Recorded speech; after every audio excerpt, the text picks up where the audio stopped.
So Vijju Goud గారికి మీకు ఇప్పుడు గొడవలు రాలేదా? సో త్వరలో మీరే మీ సొంత డబ్బుతో లారీ మూవీ లాగా మీరేమైనా ట్రాక్టర్ అది ఎట్లా తీస్తారా? ట్రాక్టర్ ఏం తీయగానే శ్రీ విద్య అని చెప్పేసి ఒకటి లస్ట్ మూవీ తీద్దామని చూస్తున్నా.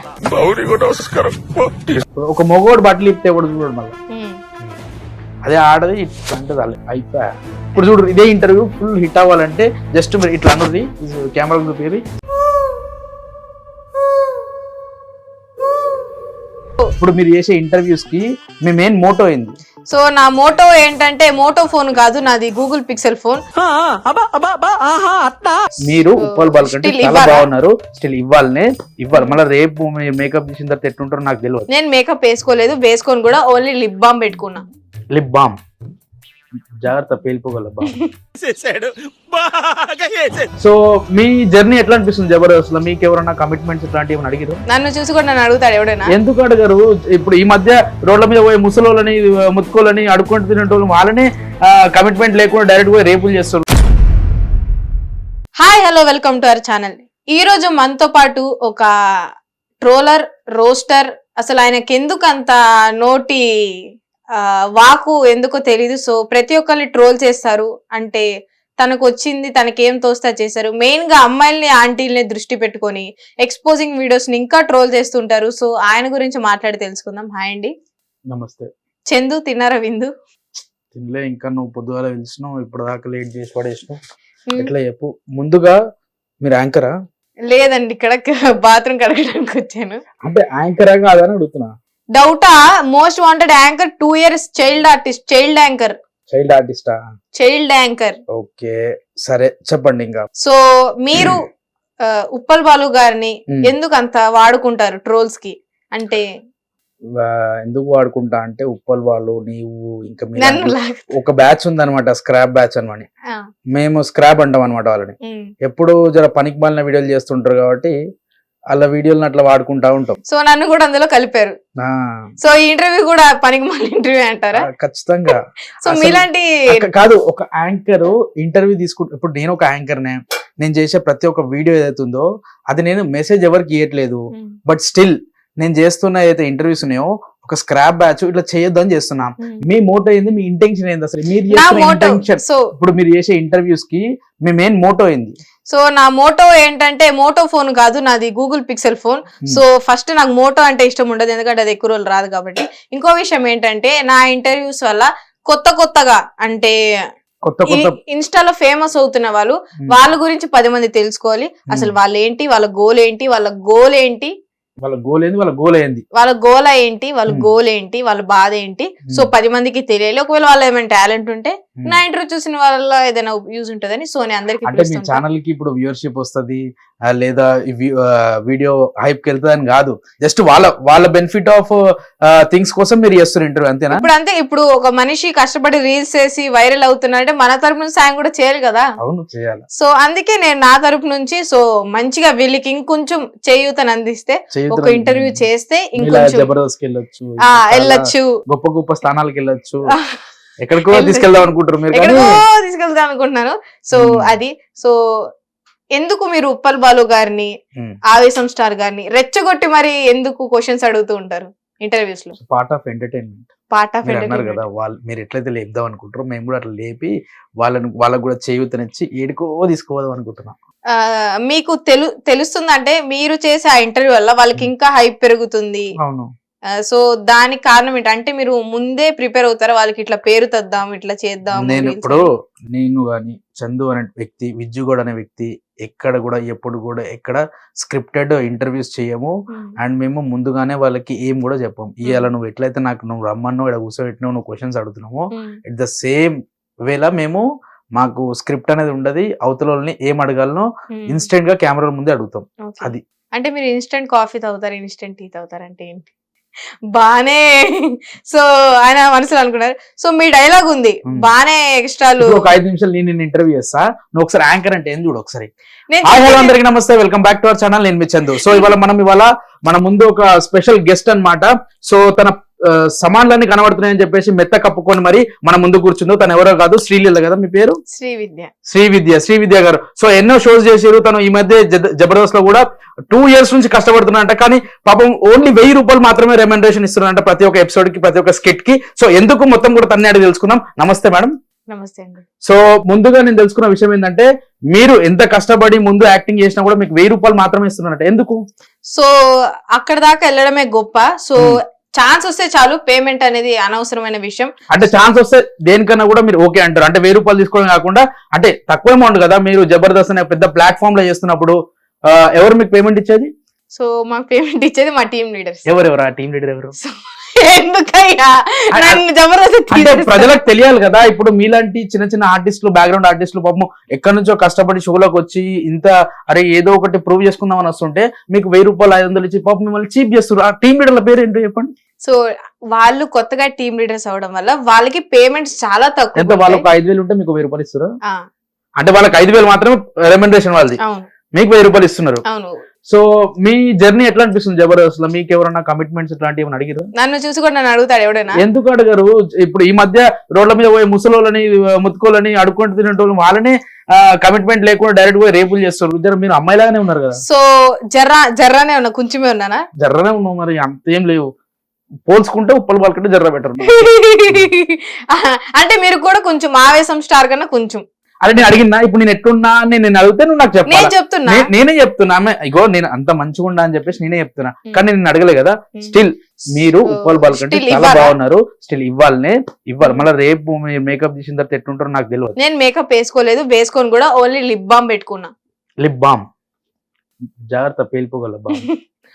అది దీపావళి అప్పుడే పేలిద్ది. కానీ సో యాక్చువల్ గా ఏంటంటే, నువ్వు స్టార్ట్ చేసేటప్పటి నుంచి నాకు కమిట్మెంట్ ఎవరు అడగలేదు. చెప్తలేవు నువ్వు అసలు. కమిట్మెంట్ ఎవరు అడగలేదు. ఎందుకు అడగలేరు? మీరు మనిషి కాదా? మీరు అమ్మాయి కాదా? నేను చెప్పేది వినండి. టాలెంట్ ఉన్నవాడు టాయిలెట్ వచ్చినట్టు టాయిలెట్ ఎప్పుడు, నాకు టాలెంట్ ఉంది ఎక్కడంటే అక్కడ ప్రదర్శించుకుంటా. ఒక చోట నాకు ఇబ్బందిగా ఉందా, అక్కడ పని అన్ని మానేసి వేరే చోటకి వెళ్తా. అందుకేనా ఈ మధ్య జబర్దస్త్ లో కనబడకుండా బయటకు వచ్చేసినాం, అక్కడ ఇబ్బంది ఉందని చెప్పేసి? ఇబ్బంది అని కాదు, అంటే మీకు ఏదో జరిగింది నాకు మీ ఫేస్ లో కనిపిస్తుంది ఆ బాధ. మన ఫేస్ లో కనిపించట్లేదా మీ యాంకరింగ్? అమ్మాయికి పాపం ఇన్ని బాధలు ఉంటే నిజంగా చెప్తున్నా కదా, సమాజంలో బతకలేరు అండ్ సర్వైవ్ చేయలేరు. కానీ తన బాధ చూసిర్రా, లోపల ఎంత బాధ పెట్టుకున్నారో, బయటికి ఎంత నవ్వుతుందో. జబర్దస్త్ వాళ్ళు ఎంత ఇబ్బందులు పెడితే కానీ ఒక అమ్మాయి ఇలా స్టూడియోకి వచ్చి మరి మన ముందు కూర్చుంది. సో మీకు ఎటువంటి ప్రాబ్లమ్స్ ఉన్నా నిర్భయంగా మన ఛానల్లో మీరు చెప్పండి. హాస్టల్ 6500 కట్టాలి, మీరు ఇస్తారు కట్టుకుంటే అదే ఇబ్బంది. ఖచ్చితంగా మీరు చూసారా, ఇప్పటికి కూడా నవ్వుతూ బయటికి సమాధానం చెప్పారు. కాబట్టి నీ లోపల ఏదో ఒక వెల్త్ ఉందన్నమాట. వెల్త్ అంటే మధ్యాహ్నం అన్నం తిల్లా, అదే వెల్త్ కుది లోపల ఖాళీగా ఉంది. కాస్త పొట్ట బయటకు వచ్చింది. అది బయటికి రావడం కాదు, కొంచెం కానీ మనకు బొద్దుగా క్యూట్ గా ఉంటాయి కదా, అందుకే కాస్త. సో ఇది సమాప్తం. నేను అడుగుతా మిమ్మల్ని. ఓకే అడుగు. మీకు డబ్బులు ఎక్కువైతే మీ దగ్గర ఉంచుకోవచ్చు కదా, ఎందుకు గివ్ అవే? పాయింట్కి వచ్చినాం, ఇట్లా మాట్లాడచ్చు. బాల్ స్ట్రక్చర్ మంచిగా ఉందా? నాకు కూడా ట్రోలింగ్ అంటే ఇష్టం. అక్కడ నుంచి ట్రోలింగ్ లో మాట్లాడుకుందాం. ప్రతి ఒక్కటి నువ్వు మాట్లాడడానికి నేను సమాధానం ఇస్తాను. నువ్వు ఎక్కడ కూడా కట్ చేయని చెప్పేసి ప్రామిస్ చేయ కెమెరాల ముందు. కట్ చేస్తాను. సో నేనే చెప్తున్నా. సో ఓకే, ఇప్పుడు మ్యాటర్ లోకి వద్దాం. మీకు నిజంగా డబ్బులు ఎక్కువ అయితే మీరు బీరువాలోనో లేకపోతే మీకు యూస్ చేసుకోవచ్చు కదా, ఎందుకు గివ్ అవే అని కమెంట్స్ చేస్తే అవి చేస్తే ఇస్తా అన్నారు. మీకు నిజంగా హెల్ప్ చేయాలనుకుంటే అనాథాశ్రమాలు ఉన్నాయి, వృద్ధాశ్రమాలు ఉన్నాయి, మంత్లీ ఇంత అని వాళ్ళకి ఇవ్వచ్చు కదా, ఎందుకు ఇన్స్టాలో వాళ్ళకి ఆశ చూపించడం అట్లా? శ్రీవిద్య గారు, మీరు అడిగిన క్వశ్చన్ చాలా మంచిగా ఉంది. టు బి ఫ్రాంక్ గా డబ్బులు ఉన్నప్పుడు బీరువాలు దాచుకోవచ్చు, కానీ కొంతమందికి అట్లా ఉండదు అనమాట. వచ్చిన దాంట్లో ఎంతో అంత బయట వాళ్ళకి కానీ లేని వాళ్ళకి కానీ పంచితే ఇస్తే మనకు వచ్చే సంతోషం వేరే ఉంటుంది, ఆ కిక్ వేరే ఉంటుంది. మీరు అన్నారు కదా వృద్ధాశ్రమాలకి అనాథ పిల్లలకి ఏమైనా చేయొచ్చని, అట్లా చేసిన రోజులు కూడా ఉన్నాయి. చేసినా నేను గొప్పగా చెప్పట్లేదు, నాకున్న ఆ బాధ్యత, నేను ఒక సొసైటీలో బతుకుతున్నా కాబట్టి నాకున్న బాధ్యత ప్రకారం నేను ఇచ్చిన. కానీ అవి ఎప్పుడు వీడియోలో పెట్టలేదు. కాకపోతే నేను వీడియోలు పెట్టడానికి కారణం ఏంటంటే, అరే నేను ఇస్తున్నా కదా, నేను ఇలా చూపించుకుంటే నా వల్ల ఒక 10 మంది అట్లీస్ట్ 100లో ఇద్దరు నాలాగా ఇంకో ఇద్దరు చేస్తే అది నాకు ఫుల్ సాటిస్ఫైన్ ఇస్తుంది. అందుకని చెప్పేసి అట్లా చేస్తున్నా, అంతకు మించి ఇంకేం లేదు. డబ్బులు చాలా ఉన్నాయి కదా దాచుకోవచ్చు అంటే దాచుకునేంత దాచుకుంటా. డబ్బులు ఎక్కువైనాయి కాబట్టి నేను నాకు సరిపడంత నా దగ్గర పెట్టుకొని మీతో. ఇప్పుడు మీ చుట్టూనే ఉంటారు, మీ ఇంటి పక్కన గానీ మీ ఫ్యామిలీలోనే గానీ చుట్టాలు పేరెంట్స్ సరిగ్గా లేకో, సింగిల్ పేరెంట్ ఉండో, చిల్డ్రన్ ఉంటారు, వాళ్ళంటి వాళ్ళకి హెల్ప్ చేస్తే బాగుంటది కదా. అంటే చేసిన ముక్కు మొహం తెలియని వాళ్ళు నిజం చెప్తున్నారు అబద్ధం చెప్తున్నారు మీకు ఎట్లా తెలుస్తుంది హెల్ప్ చేసే ముందు? అంటే ముక్కు ముఖం తెలియని వాళ్ళని కాదు, నా పరిధిలో నాకున్న నాలెడ్జ్ లో నాకున్న అంటే క్రెడిబిలిటీతో నేను కొంతమంది చూస్ చేసుకొనే నేను వాళ్ళకి హెల్ప్ చేస్తూ ఉంటాను అనమాట. నేను పెద్ద పెద్ద మహాత్మా గాంధీని పెద్ద నెహ్రూ అని చెప్పట్లేదు, కానీ నాకున్న క్రెడిబిలిటీతో నేను చేయాల్సిన వాళ్ళకి మాత్రమే చేస్తున్నా, ఇప్పటికి చేస్తా. నాకు ఒకవేళ డబ్బులు ఇంకా ఎక్కువ వస్తే ఇంకా చేస్తూ ఉంటా. సో చేస్తున్నా, మీరు అన్న క్వశ్చన్ కి చేయొచ్చు కదా అంటే చేస్తున్నా వాళ్ళకి. మీరు ఒక ఎంటర్టైనర్, నార్మల్ గా ఎంటర్టైన్ నుంచి సడన్ గా సమాజ సేవకు ఎందుకు వచ్చారు? అంటే అది ఆ నవ్వులో ఏదో ఉంది బయటికి రావట్లేదు. చెప్తున్నా, అదే ఎంటర్టైన్ చేస్తూనే బ్యాక్ ఎండ్ లో మనం చేయాల్సిన సేవా కార్యక్రమాలు చేసినాము, కానీ దానికి నేనేం ఫలితం ఆశించట్లేదు, నేను చేసినాను గొప్ప కూడా చెప్పుకోవట్లేదు. కాకపోతే ఆఫ్ కెమెరా చేసిన చందు ఆన్ కెమెరాలు ఇప్పుడు ఎందుకు చేస్తున్నా అంటే ఎంటర్టైన్మెంట్ తో పాటు నేను చేసే సమాజ సేవ 10 మందికి ఉపాధి కల్పిస్తా. అంటే ఇప్పుడు ఒక నలుగురు మస్తు పైసలు ఉన్న వాళ్ళు నన్ను చూసి ఇన్స్పైర్ అయ్యి వాళ్ళు కూడా పంచుతారన్న ఇంటెన్షన్. మీరు కూడా హర్ష సాయి గారు అట్లా ఏం లేదు, Harsha Sai is very good person అన్నమాట, అతను కూడా చాలా మంచి చేస్తుంటాడు. సో మీరు కూడా మంచి చేస్తున్నారు. అంటే యువత కుర్రోళ్ళకి చిన్న చిన్న అవసరాలు ఉంటాయి, వాళ్ళు కామెంట్స్ పెట్టడం ద్వారానో దేని ద్వారానో మీరు ఇస్తున్నారు. మీ వైఫ్ సపోర్ట్ చేస్తారా ఇవ్వు డబ్బులని ఇవ్వు అని? చేస్తుంది, అట్లేం లేదు. నేను వాళ్ళ ఇప్పుడు మా వైఫ్ ని మంచిగా చూసుకొని మా వైఫ్ కి ఏవైతే కావాలో అన్ని కూడా చేకూర్చిన తర్వాత అవతల వాళ్ళకి సపోర్ట్ చేయొద్దు అని చెప్పేసి ఏ వైఫ్ అంటది? ఒక వైఫ్ ఉన్నది ఇంట్లో, ఏ వైఫ్ అయినా నార్మల్ గా ఆడవాళ్ళ మెంటాలిటీ అంటే ఉన్న డబ్బులన్నీ దాచి ఆస్తులు కొనాలి, బంగారం కొనాలి, దాన్ని రెట్టింపు చేయాలని ఉంటది. సో మీరు అందరికి పంచుతున్నప్పుడు ఒక్క మాట కూడా ఎప్పుడు అన్నారా ఎందుకు మనకి పిల్ల ఉంది ఫ్యూచర్ చూద్దాము దాద్దాం అంటే? తను మేబీ ఇట్లా ఎందుకు అన్నదేమో, ఎందుకు అన్నదంటే మేబీ నేనున్న ఫీల్డ్ అట్లాంటిది కాబట్టి, నేనున్న సోషల్ మీడియా, నేను చేసేది ఏదైనా కూడా అది ఇప్పుడు ఎండ్ ఆఫ్ ద డే నేను సంపాదించే సోషల్ మీడియా త్రూయే నేను సంపాదించి పెడతా. అట్ ద సేమ్ టైం నేను సంపాదించిన దాంట్లో కొంచెం నేను బయట పెడతా. సో ఆమె అర్థం చేసుకుంటా, అట్లా ఏమన్నది నన్ను. సో మీది love marriage arrange marriage? Love marriage. Love కాదు, ఎప్పటి నుంచి లవ్ మీది? 10 years ఇప్పుడు 9.5 years. 9.5 years అంటే ఎట్లా? 10th class love. ఎట్లా ప్రేమలో పడ్డారు? ఎట్లా పడతాము, ఆమె నడుచుకుంటూ వస్తుంటే నేను మా క్లాస్ నుంచి బయటపడ్డా, అట్లా ప్రేమలో పడ్డా. అట్లా ప్రేమలో పడ్డారు. అంటే లవ్ బ్రేకప్స్ అయిపోతాయి కదా 1 year కో 2 years కో, 9 years దాకా తెచ్చుకున్నారంటే ఎట్లా? అండర్స్టాండింగ్ ఏంటి? ఎక్కువ మా మధ్యలో మ్యూచువల్ అండర్స్టాండింగ్ లేకపోతే, అంటే ఎక్కువ కమ్యూనికేషన్ లేకపోతుండే అనమాట. అండర్స్టాండింగ్ మంచిగా ఉంటుండే, బట్ కమ్యూనికేషన్ ఎక్కువ లేకపోతుండే. మా మధ్య మాటలు కానీ అవి కానీ ఉండకపోతుండే. మేము కలిస్తే 6 నెలలకు ఒకసారో సంవత్సరానికి ఒకసారో మాట్లాడుకున్నా ఇది చేసిన కూడా.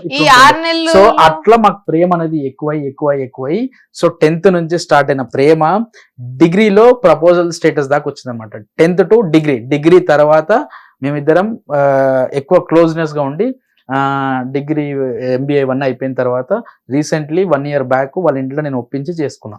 అంటే నార్మల్ గా దూరంగా ఉంటే అట్రాక్షన్ డిస్ట్రాక్షన్స్ అవుతాయి కదా, మీరు ఎప్పుడు వేరే అమ్మాయిని చూడడం మనసు మీద ప్రేమ ఉంటది. దగ్గర ఉన్నాం అనుకో ఎప్పుడు చిరాకులు కొట్లాడు. మరి ఇప్పుడు పెళ్ళై దగ్గరకు ఉన్నారు, చిరాకు కొట్లాడు, ఇప్పుడు అడ్జస్ట్ అవ్వాల్సిందే. అది ఏదైనా కూడా, అంటే నా విషయం ఉందా, ప్రతి ఒక్కరి విషయంలో ఒకసారి పెళ్ళైందంటే ఇట్స్ ఎ రెస్పాన్సిబిలిటీ థింగ్. మనము దేనికైనా కూడా కట్టుబడి ఉండాల్సిందే. భార్య అనేది బాధ్యత, పిల్లలంటే వాళ్ళు రెస్పాన్సిబిలిటీ. సో ఏదైనా కూడా మనము కలిసి ఉండాల్సిందే. ఇప్పుడు డిస్టర్బెన్స్ చేసుకుంటే మన సంసారం నాశనం అయిపోతుంది. అది సో లవ్ మ్యారేజ్ అన్నా అరేంజ్ మ్యారేజ్ అన్నా ఫ్యామిలీస్ కానీ అమ్మాయిలు కానీ ఎట్లా ఆలోచిస్తారంటే మంచి జాబ్ ఉన్న అబ్బాయిని పెళ్లి చేసుకోవాలి, గవర్నమెంట్ జాబ్ కానీ నార్మల్ ఏ సాఫ్ట్వేర్ ఐటీయో. సో తనని మిమ్మల్ని ఏ నమ్మకం మీద మ్యారేజ్ చేసుకున్నారు? నాకు నేను ఆమెకి ఏం నమ్మకాలు ఇవ్వలేదు, నేను ఆమెకి ఎటువంటి ఆశలు పెట్టలేదు. ఒక ఫ్యాక్ట్ చెప్పానంటే ఒకనొక టైంలో నా దగ్గరనే ఏమి లేని టైంలో డిగ్రీ చదువుతున్నప్పుడు నా దగ్గర ఫైనాన్షియల్ స్టేటస్ అంతా వరస్ట్గా ఉంది. సో ఆ అమ్మాయి ట్యూషన్స్ చెప్పి నాకు డబ్బులు ఇస్తుండే. సో అంటే ఇక్కడ సిచ్యువేషన్ ఏంది, ఆ అమ్మాయికి నేను హామీలు ఇవ్వలేదు, ఎటువంటి ఆశలు పెట్టలేదు. నేను నాలానే ఉన్నా, ఆ అమ్మాయి నాలాంటి నా క్యారెక్టర్ని చూసి అమ్మాయి నన్ను నచ్చింది, నాకు లేని టైంలో హెల్ప్ చేసింది, ఇప్పటికి నాతోటే ఉంటది. సో ఈ గ్యాప్ లో పెళ్లి వరకు గ్యాప్ లో వేరే అమ్మాయి దగ్గరికి జోలికి వెళ్ళడం అట్లాంటి ఏం చేయలే? చాలా అమ్మాయిలు 100 మంటారు అమ్మాయిలు పోయినా అంటే గర్ల్ ఫ్రెండ్ దూరంగా ఉంటే లైన్ వేస్తారు కదా. మా ఇద్దరు లేదు మీది ఆదర్శ దాంపత్యం తెలుసు. సో మీకు అబ్బాయి పుట్టాలని కోరిక, అమ్మాయి పుట్టాలని కోరిక, అమ్మాయి పుట్టారుగా, మరి ఇప్పుడు ఏంటి? ఏం లేదు, హ్యాపీ. అమ్మాయి పుట్టాలి, నాకు అబ్బాయి పుట్టాలని ఏం లేదు, అమ్మాయి పుట్టాలని ఉండే, అమ్మాయి పుట్టింది, హ్యాపీ. హ్యాపీ. అవును. సో తన ఫ్యూచర్ ఏంటి, ఎట్లా ప్లాన్ చేస్తున్నారు? తను కూడా ఇప్పుడు ఏం ప్లాన్ చేయలేదు. కాదు, ఎంటర్టైనర్ అవుతాను, రీల్స్ చేస్తాను అంటే ఒప్పుకుంటారా మీరు? తెలియదు అప్పుడు. తెలియదు అప్పుడు. అప్పుడు తెలియదు. అప్పుడు ఆ సిచ్యువేషన్ డిమాండ్ చేసి ఏదైనా జరగచ్చు. ఎప్పుడు ఏది జరుగుతుందో ఏమో తెలుసు. మొన్న భూకంపం ఏమో వచ్చిందంట, తెలిసి వచ్చిందా? తెలియదు కదా. సో ఎప్పుడు ఏం జరిగేది తెలియదు. నా బిడ్డ ఏది ఇంట్రెస్ట్ ఉంటే అది చేస్తుంది. సో మీరు మీ వైఫ్ ని ఏమని పిలుస్తారు? సై వై రా అంటే లవ్ మ్యారేజ్ కదా, ప్రేమగా. ఇప్పుడు అఖిల అని పిలుస్తా. లవర్స్ ఉంటారు కదా, అమ్ము, బేబీ, బీబీ అంటారు. ఆమె పేరు పెట్టే పిలుస్తా. అబ్బా అని పిలుస్తా. అబ్బా అబ్బా అంటే అబ్బా అంటే అబ్బా ఓ బయట రా అంట. ఓ బయట. మా తెలంగాణలో అబ్బా అంటే అది ఒక మాడల్ అట్లా పిలుచుకుంటాం అన్నమాట. సో మీరు ప్రేమగా ఏదైనా ఒక 1 word చెప్పాలంటే మీ వైఫ్ కి ఏం చెప్తారు? ఏం చెప్తే ఏం చెప్పా, సిగ్గే మెల్లగా. అసలు నిజంగా ఎంటర్టైనర్ మీరు. అంటే ఇప్పుడు ఉప్పల్ బాల, ఆవేశం స్టార్ వీళ్ళందరినీ చిరాకు తప్పిస్తూ ఉంటారు క్వశ్చన్స్ అడిగి. అట్లాంటిది మీలో సిగ్గు, బిడియం ఇవన్నీ వస్తాయి. చేసే ఎంటర్టైన్మెంట్ వీడియోలలో మా నవ్వు తప్ప మా ముఖం మీద ఇంకోటి ఉండదు అనమాట. నవ్వుతూనే వాళ్ళకి బుద్ధ తెంగేస్తుంటారు. ఆ కమెంట్స్ నిజంగా వస్తాయా లేదా మీరు అడుగుతారు? ప్రతి కామెంట్ మనసు పూర్తిగా ప్రజలు పెట్టిన కామెంట్సే, అవి మాత్రమే మేము అడుగుతాం. ఓకే, అవే గానీ వాళ్ళు బాధపడే కల్పితాలు ఏం లేవు. సో ఆవేశం స్టార్ ఇంటర్వ్యూలోనే మీరు ఒక డైలాగ్ బానే, సో అది ప్రతి చోట వైరల్ అవుతుంది. పెద్ద పెద్ద సెలబ్రిటీస్ కూడా ఆ డైలాగ్ చెప్తారు. రీసెంట్లీ ఒక మూవీ కూడా చేసిన, విశ్వక్సేన్ అన్నది, లైలాది.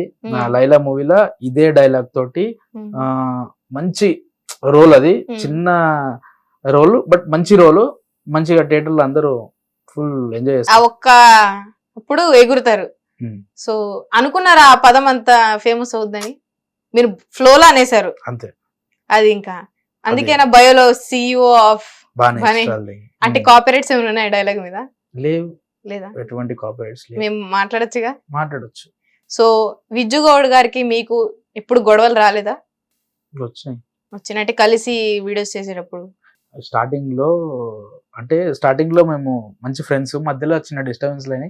దాని తర్వాత మాకు ఒక అండర్స్టాండింగ్ ప్రకారం అతని గురించి నాకు ఎక్కువ తెలుసుకోవడం, నా గురించి అతను ఎక్కువ తెలుసుకోవడం, మేమిద్దరం చాలా మంచిగా ఉన్నాం. ఇప్పటివరకు స్టిల్ చాలా మంచిగా ఉన్నాం. అయినా గొడవలు. మీకు తెలుసా మీ ఎంటర్టైనింగ్ వీడియోస్ లో బూతులు ఉన్నా కూడా చాలా మంది అమ్మాయిలు ఇష్టపడి చూస్తారన్న విషయం తెలుసా? తెలుసు. అంటే అమ్మాయిల కోసం కూడా చేస్తున్నారా? అంటే అమ్మాయిలు పడేద్దాం ఇట్లాంటి వీడియోలు చేశారు. అమ్మాయిలు పడేద్దాం, తాడ్లు కట్టి ఇట్లా ముంగడికి వేసి పడేద్దాం అని ఆలోచించుకొని చేస్తాం. అట్లా ఎవరైనా చేస్తారా? ప్రజలు ఎంటర్టైన్ కావాలని చేస్తారు. సో ఒక రూమ్ తీసుకుంటారు, 3 కుర్చీలు వేస్తారు, గెస్ట్ ని మధ్యలో కూర్చోబెడతారు, క్వశ్చన్స్ అన్ని స్టార్ట్ చేస్తారు. ఇప్పుడు నా ఉద్దేశంలో ఒక ఇంటర్వ్యూ అంటే ఒక మహానుభావులది, వాళ్ళు ఏదైనా సాధించిన వాళ్ళది, లేదంటే వాళ్ళకు మంచి పేరుండి ఉన్న వాళ్ళని చేస్తే ఇంటర్వ్యూ అంటారు. వాళ్ళని ఇట్లాంటి ఒక స్టూడియోలో కూర్చోబెట్టి చేస్తే ఇంటర్వ్యూ. ఇప్పుడు మేము చేసేదే ఎంటర్టైన్మెంట్ వీడియోలు, మేము చేసేదే ప్రజల్ని జరిసేపు నవ్వేనీకే. ఎడ చేస్తేమో అని అవి ఇంటర్వ్యూ అనే పేరుతో మేము చేస్తా ఉంటాం అన్నమాట. ఇంటర్వ్యూ అనే పేరుతో చేశారు. సో ఏ ఇయర్ ఉన్నప్పుడు స్టార్ట్ చేశారు యూట్యూబ్ ఛానల్? ఇయర్ 2017 ఉన్నప్పుడు స్టార్ట్ చేసిన. టిక్ టాక్ వచ్చింది కరోనా టైంలో. టిక్ టాక్ లో మంచి ఫాలోయింగ్ వచ్చింది. ఫాలోయింగ్ వచ్చిన తర్వాత టిక్ టాక్ పోయింది. దాని తర్వాత యూట్యూబ్కి వచ్చినాం. యూట్యూబ్కి వచ్చిన తర్వాత నాది first channel bad king media. Bad king అంటే బ్యాడ్ ఉంటుందా మొత్తం? బ్యాడ్ కింగ్ మీడియా, చెడు రాజు. బ్యాడ్ కింగ్ మీడియా అని చెప్పేసి ఒక ఛానల్ ఉండే. ఆ ఛానల్లో నాకు దాదాపు 1.5 lakh సబ్స్క్రైబర్స్ ఉండే. అందులోనే ఫస్ట్ ఇంటర్వ్యూ ఎవరిది? ఆవేశం స్టార్. అక్కడ నుంచి మంచిగా క్లిక్ అయినా, దాని సోషల్ మీడియాలో నిలబెట్టుకున్నా. ఇప్పుడు ఈడున్నా. హిట్ టీవీ యాప్ ని డౌన్లోడ్ చేసుకోండి. ఇందులో short news, live news, entertainment movies అన్ని అవైలబుల్ గా ఉన్నాయి. Please download hit TV app. Hit TV app ని ఫ్రీగా డౌన్లోడ్ చేసుకోండి.